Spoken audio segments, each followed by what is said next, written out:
Another race hoax takes center stage, this time in the WNBA. This story has had many twists and turns over the past week, so we're going to walk you through how it all unraveled in spectacular fashion. Did you see the latest WNBA controversy?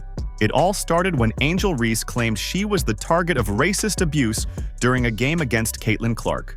The league responded quickly, launching a full investigation and even putting out a strong statement saying racism has no place in the WNBA, leading many to believe something serious had happened.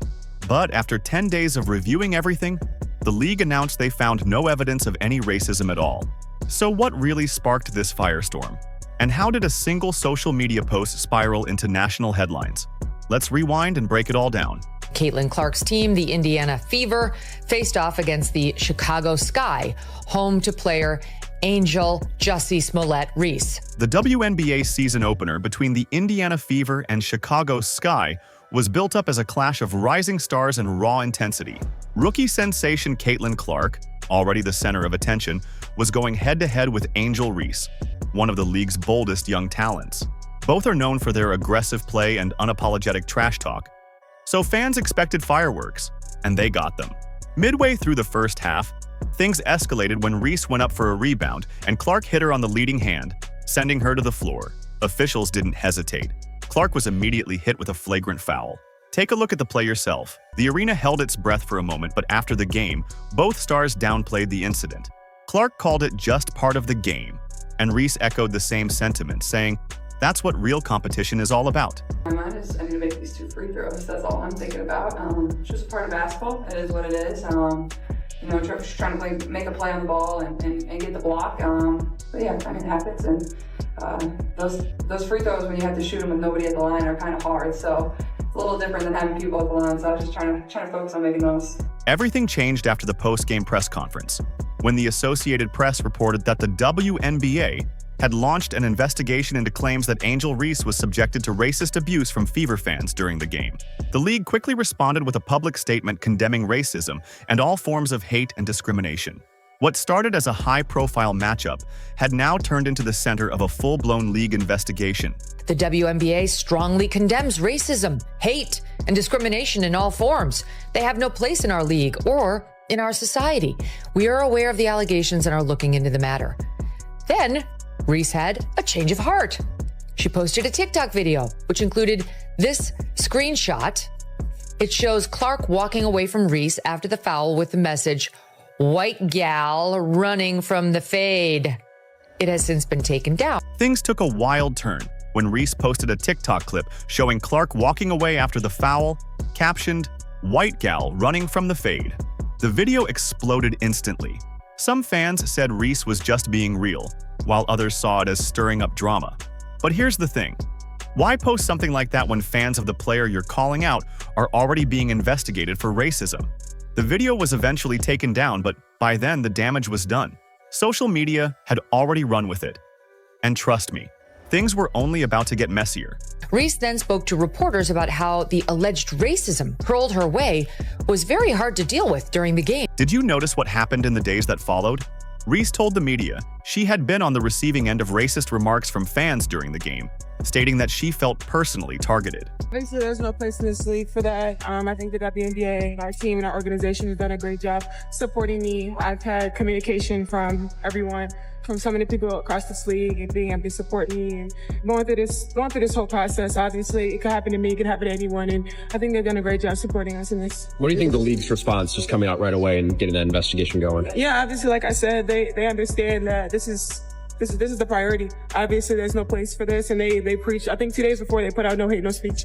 And obviously, the women in this league, they know that and know there's no space for that. She thanked the WNBA and her team for standing by her, expressing how exhausting it was to play while carrying that kind of emotional weight. But here's the thing. This is the digital age, and still, there's no proof. No videos, no audio. Not a single piece of evidence has surfaced. Nothing at all. So now we're at, it was hard to hear when it happened. What happened exactly? You were subjected to racism? What specifically? What happened? It was hard to hear. If it can happen to me, it can happen to, and did it happen to you? What exactly is your evidence that anything at all happened to you involving racism from the Fever fans. There was a lot of confusion, too. Reporters found out that neither Angel Reese's coach nor her teammates had heard any racist remarks during the game. In fact, many of them said they weren't even aware of the allegations until the story started trending online. Turns out, the investigation wasn't triggered by anything reported to the team or league officials. It all started from anonymous claims on social media. Aware of any hate speech during the game. Angel Reese did not run off the court saying somebody said something racist to me. Now, the latest news is that they heard anonymous social media commentators saying there was racism. Oh, that's how you began your investigation? So nobody in the arena was actually complaining? She wasn't complaining? You, the coaches, didn't hear anything? It's some anonymous social media users who got this started.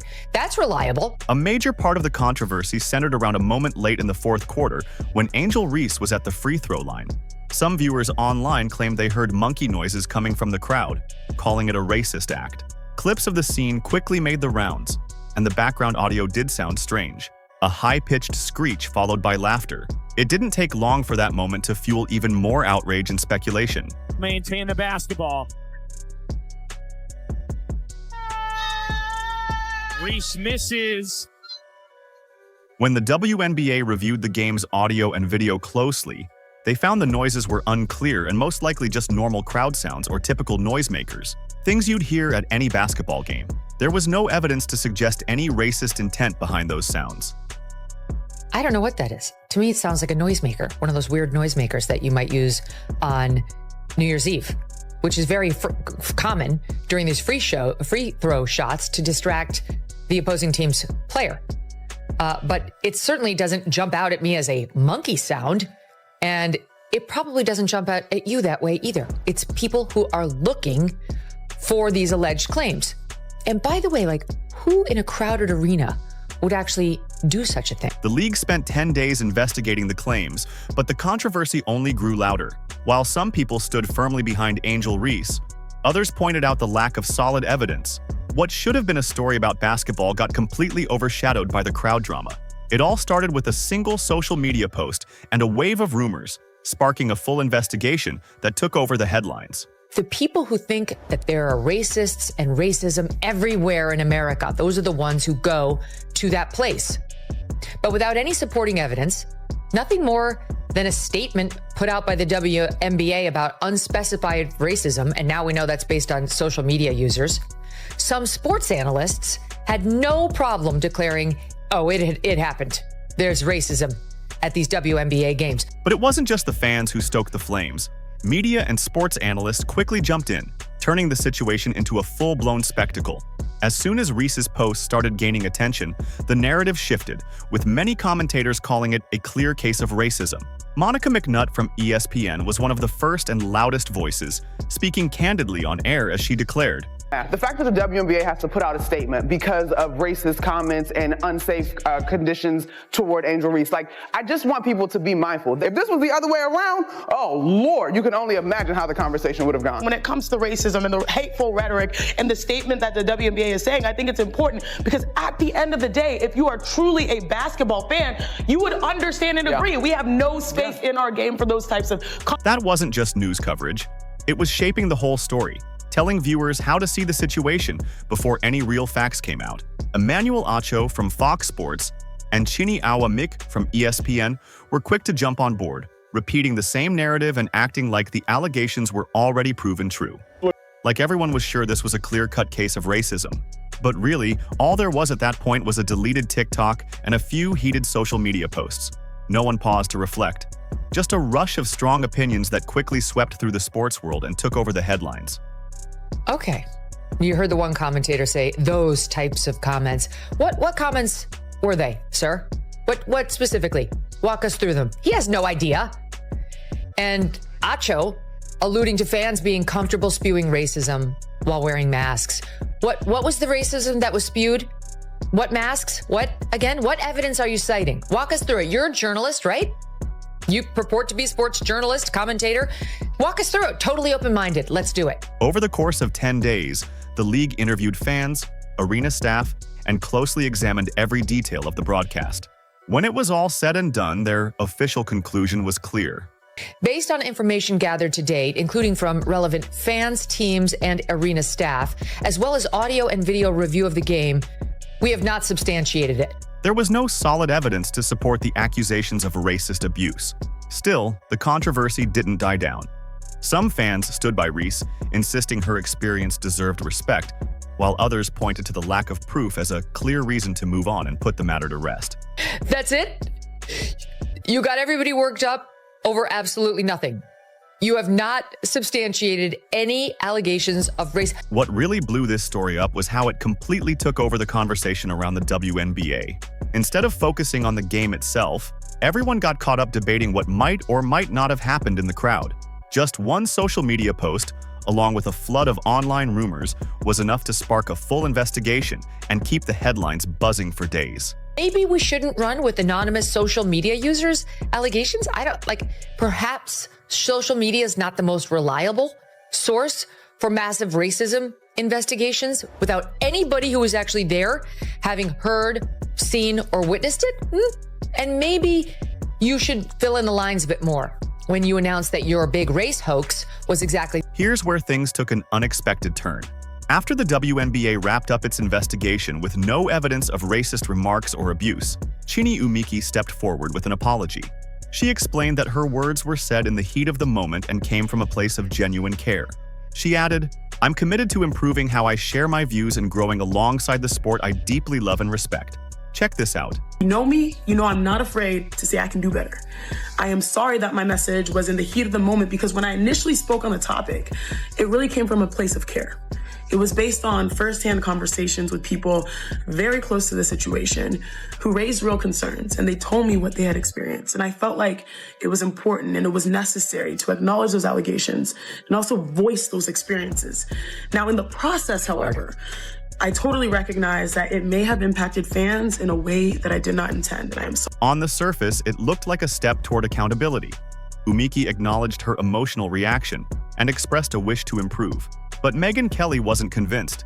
She pointed out that Umiki's apology, quietly posted on social media, didn't have the same impact or reach as her original claims. Kelly called for a sincere, public correction in the very space where those accusations first exploded. She stressed the difference between just saying, "I'll do better," and actually setting the record straight for the fans who heard the initial story. Ridiculous. Don't worry, there's never any penalty for fake racism reports. None. She knows very well she can proceed with impunity on such reporting. Let's keep in mind, this entire controversy started with unconfirmed accusations. No coaches, players, or fans at the game reported hearing any racist remarks. Even Angel Reese's own teammates and coaches said they didn't notice anything unusual. So, what proof was actually there? When you break it down, it's just rumors and social media reactions. No solid evidence backing up the claims. Kelly criticized the narrative for being fueled by emotions instead of facts. By the way, she did not address her own false reporting. Let me tell you how it's done. When you say something that is totally false on the air, you have to go out, and by the way, it needs to happen in the same forum in which you committed the sin. Not on social media, which is the coward's way out. You go and you look into the same camera into which you made the first allegation, and you say, "Here is what I said, and that was wrong. And this is how I know it was wrong." Kelly's frustration went beyond just the media's reaction this time. It exposed a much bigger problem. She called out the media's double standards, especially when race is involved. Kelly argued that if a white player had made accusations like Angel Reese did, the coverage would have looked completely different. She pointed to the case of Brittany Greer, who was accused of making a racially charged comment toward Caitlin Clark after a game, as a clear example of this inconsistency. In a viral clip, after she made a foul play, Griner appears to mouth something rather controversial. It might be, though we don't know, trash and possibly fucking white girl. The clip went viral, racking up millions of views and sparking intense debates across social media. But here's the catch. Despite all the noise, major sports media outlets mostly stayed silent. There were no deep dives from big-name commentators, no official statements from the league, and definitely no formal investigation. The whole situation was basically swept under the rug by the very people who should have been asking the tough questions. Griner herself hasn't commented. Now, why is that? If you were being accused of making racist statements, I think you'd want to clear that up quickly. You'd race to the cameras and put out a statement on X to say, I said fucking whack call. I didn't say effing white girl. Now, compare that to what happened with Angel Reese. Just one social media post from her triggered the league to launch a full-scale investigation. Analysts jumped in, headlines exploded, and the story dominated the conversation for days. Meanwhile, with Greer, even with a viral clip and plenty of rumors, the response was total silence. But she's not. She's apparently totally comfortable letting those allegations linger. Megyn Kelly didn't hold back, calling it a clear case of selective outrage. She pointed out how Reese's accusations, despite lacking solid proof, instantly grabbed the attention of the league and media. Meanwhile, Greer's alleged on-camera remark was mostly ignored. Kelly argued this isn't just a simple oversight. It's part of a troubling pattern showing how race-related issues are handled inconsistently in sports. And Outkick reports that on Saturday, after that clip received millions of views, not a single reporter asked Griner about it. Then there's the question of why Greer never publicly responded to the accusation. Kelly wondered, if the claim wasn't true, why not just deny it and move on? Yet Greer stayed silent, never addressing what she supposedly said or didn't say, even though the video was everywhere. Not a single reporter brought it up during press conferences.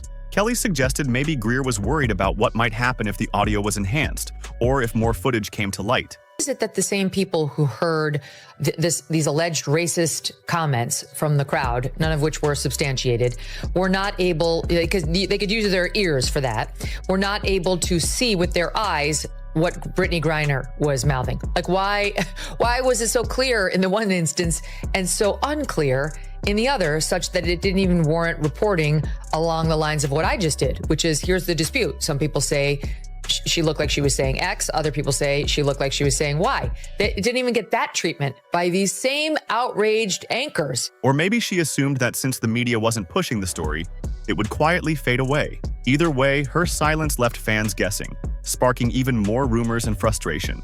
Kelly points out that if a white player had directed a racial slur at a black athlete, the reaction would have been swift and intense. Non-stop media coverage, league investigations, and likely quick penalties. But in Greer's case, where the alleged slur was reportedly anti-white, the response was nowhere near as serious. Kelly argues this double standard isn't just unfair, it actually makes it harder to have honest conversations about racism in sports. She called it a clear example of selective outrage, where some incidents explode into headlines while others get swept under the rug, depending on who's involved and what fits the prevailing narrative. Maybe Griner knows the story will disappear. Because again, fake allegations of racism, nobody holds that against you. Anti-white racism, nobody holds that against you. That's fine. No problem. And she can behave with impunity and understand that these powerful voices within the sports industry will run cover for her and do the work of attacking alleged anti-black racism where it doesn't exist. The issue goes beyond just the media. The WNBA's reaction, or rather the lack of one, only fueled the controversy. If the league believed Reese's allegations were serious enough to launch a full investigation, why was there no acknowledgement of the Greer incident? Kelly pointed out that this kind of inconsistency sends a troubling message. Some types of racism are taken seriously, while others are brushed aside. This isn't just a problem for the players involved. It undermines trust in the league, the media, and the idea that sports can stand for fairness and unity. If you're going to raise serious racism accusations, you need to have a serious basis for it. It seems like the whole country moved on from this sort of thing. I don't know why the NCAA, the Women's Basketball Association, is continuously engulfed in these sort of thing. Yeah, the WNBA.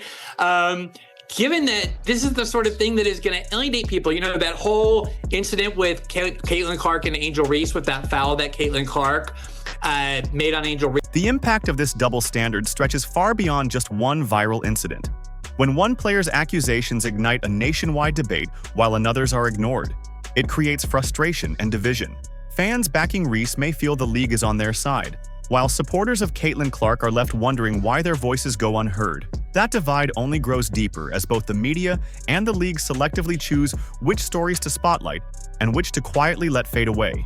To run to the flames when it could be anti-black racism, but when it could be anti-white racism.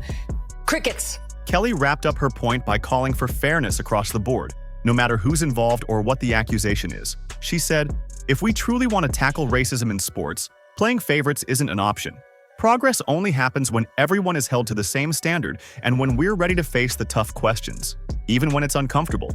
Otherwise, we're just deepening distrust and making it harder to fix the real problems." Do we need national investigations every time somebody might have said something like a little bit inappropriate or a little bit off in the heat of the moment? That's the thing I thought we had left behind. You know, people in 80,000 person arenas are going to say certain things that players hear or don't hear very well. Just, you know, why do we need these constant scandals in order for people then to, you know, get on that high horse and say racism is unacceptable, and half the time it turns out it was all invented in the first place? After all the headlines, investigations, and lingering questions, you have to wonder, was the controversy between Angel Reese and Caitlin Clark really about what happened on the court? Or was it just another distraction pulling attention away from the sport itself? Megyn Kelly's view is clear. The WNBA's investigation started with nothing more than social media rumors and ended with no solid evidence. But by then, the damage was done. She highlights the bigger problem: how quickly unverified stories can spiral out of control, stealing the spotlight from the players and their real achievements. Meanwhile, incidents like the Brittany Greer clip barely get any attention. Fans, athletes, and teams deserve better. So if you're tired of drama overshadowing the game, hit subscribe. Let's bring the focus back to the plays and performances that truly matter. Because Caitlin Clark and Angel Reese are changing the game where it counts, on the court, not just online. Drop a comment. Do you think the WNBA handled these situations fairly?